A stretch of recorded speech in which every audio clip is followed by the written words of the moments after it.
Ibu guru yang saya hormati ya, mengenalkan maggot kepada Bapak Ibu semua, karena memang maggot ini sesuatu yang sudah lama tapi baru dikembangkan untuk namanya mengolah sampah organik. Nah, sebelumnya kita kenal dengan proses itu namanya komposter ya Bapak Ibu, biasa untuk sampah organik itu. Nah, kalau proses komposter itu dia memakan waktu yang lama, tapi kalau dengan maggot ini kita bisa lebih cepat. Dalam waktu 24 jam sampah organik kita itu sudah menjadi kompos. Seperti itu. Permis ini bisa untuk pakan ternak ya Bapak Ibu. Ini bisa untuk pakan ayam, bisa untuk pakan ikan dari sampah.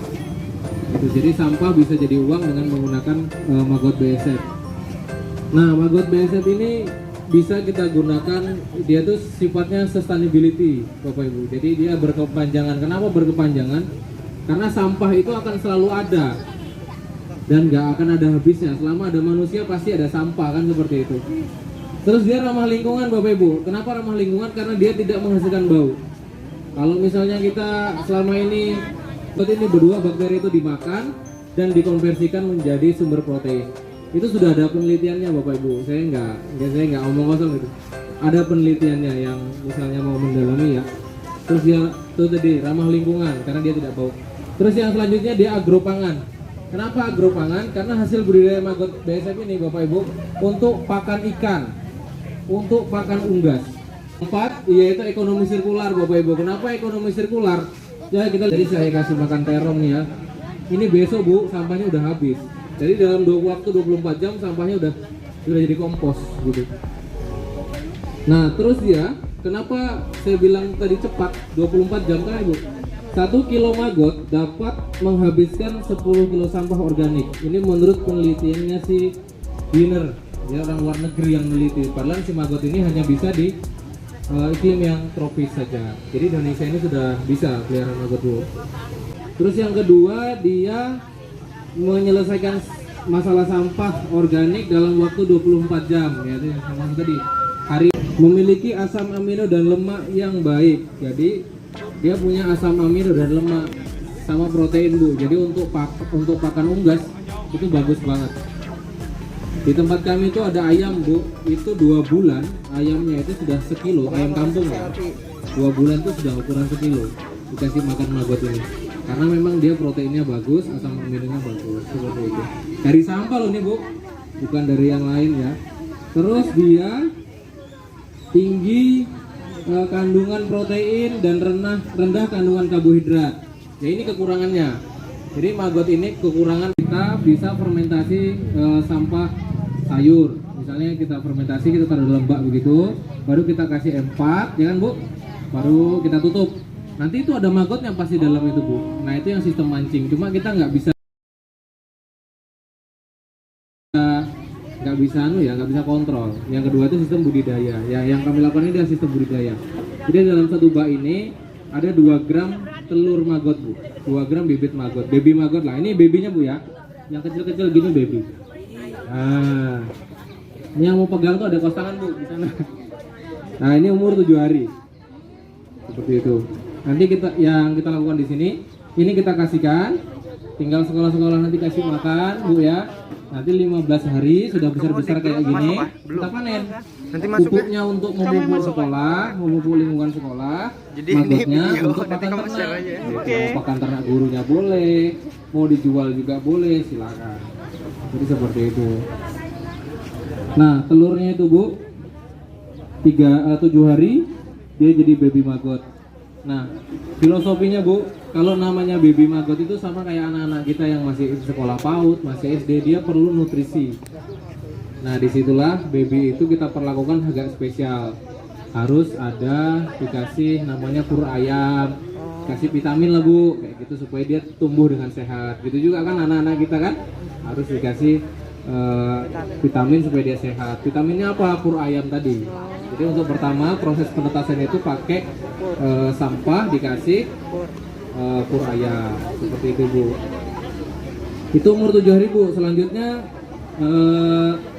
setelah dia fase larvanya selesai, kita besarkan Bu. Setelah 7 hari kita besarkan menjadi lalat dewasa, lalat remaja. Jadi waktu usia remaja inilah dia paling banyak makan sampah Bu. yang paling kuat makan sampah itu pada saat dia remaja, sama kayak kita juga. Waktu kita remaja itulah kita produktif. Ya, jadi adik-adik yang sudah SMA nanti harus produktif pada saat sudah berada di dunia yang nyata lah, dunia kerja gitu. Inilah dia maggot. Kerjanya adalah memakan sampah dan menjadikan sampah itu menjadi pupuk organik. Begitu, Bu. Nah, selanjutnya itu dia akan menjadi pupa, Bu. Fase pre-pupa. Ini tadi ada pre-pupanya, coba sih. Nah, ini hitam-hitam Bu ya. Nah, yang hitam seperti ini namanya ganti ya. Ini pre-pupa. Ini semi motua. Jadi kalau cek. Ya, ganti wujud, Bu. Dia ganti kulit. Jadi yang awalnya putih jadi agak kehitam-hitaman. Ini namanya fase pre-pupa, Bu. Fase pre-pupa ini dia sudah kurang makannya. Karena dia akan bersemedi, persiapan menjadi lalat. Lalat ini lalat hitam, bukan lalat hijau, bukan lalat rumahan yang mengganggu, yang bau, itu beda ya. Beda lalatnya, Bu. Ini lalat hitam. Saya kebetulan tidak bawa contohnya tadi lalatnya. Lalatnya kayak gini loh, Bu, gambarnya. Itu gambar kepalanya aja yang ada. Nah, seperti ini lalatnya nih, Bu. Kayak tawon dia, kecil-kecil. Nah, tapi lebih besar daripada lalat rumahan itu. Nah, di fase pre-pupa ini dia sudah kurang makannya, Bu. Dia banyak berdoa. Ya, kalau kita orang tua itu kan harus banyak berdoa, Bu ya. Banyak berdoa. Tinggal menunggu aja. Tinggal menunggu aja. Nah, jadi itulah filosofinya si maggot ini, Bu. Nah, setelah dia umurnya 15 hari, dari masa ini kita hitung lagi 15 hari. Jadi 15 hari itulah masa dia bersemedi, Bu. Baru nanti dia akan menjadi lalat lagi. Nah, itulah hidup dia yang terakhir. Dia akan menjadi lalat. Setelah menjadi lalat dia kawin, Bu. Sama siapa? Nah, kawin itu setelah dia kawin si jantannya mati, Bu. Habis kawin itu jantannya mati. Inilah perjuangan terakhir si maggot ini. Nah, si betinanya habis dia bertelur, dia mati juga. Jadi seperti itu. Nah, berarti tidak menghasilkan jadi sudah selesai lah amalia dia di dunia itu, Bu. Lanjutlah lagi ke baby ke telur. Nah, telur tadi kita tetaskan, kita jaga dengan baik. Jadi telur ini, Bu, yatim piatu. Waktu dia sudah jadi telur dia sudah jadi yatim piatu. Betul aja sih, makanya kita harus jaga dengan baik dan manfaatkan dengan baik. Kayak kupu-kupu siklus. Nah, jadi seperti itu Bapak Ibu penjelasan tentang siklus hidup maggot BSF. Jadi totalnya itu 45 hari. Boleh, Bu? Mungkin itu ya. Terus yang terakhir, ntar dulu, Bu ya. Terus yang terakhir yang kami lakukan di farm kami di Jalan Merdeka, Bu. Itu seperti ini prosesnya yang ada di bawah. Jadi kita mengumpulkan sampah dari pasar, ya, dari restoran, dari hotel, kita kumpulkan di tempat kami. Baru kami pilih, Bu, sampahnya. Ada sampah organik, ada sampah anorganik. Yang sampah anorganik itu kami jual, Bu, ngepul-ngepul. Ya kayak ibu inilah nanti kejualnya ke bank sampah kan seperti itu. Nah, sampah organik kita kasih makan maggot. Nah, maggotnya itu nanti kita jual juga ke petani dan peternak ikan atau ayam. Nah, itu sih, Bu, proses singkat dari si lalat maggot BSF ini. Kalau yang kami terapkan di bank sampah ini simple, Bu. Jadi dengan bak seperti ini, contohnya sekolah, Bu ya. Sekolah-sekolah itu hanya tinggal ngasih makan aja.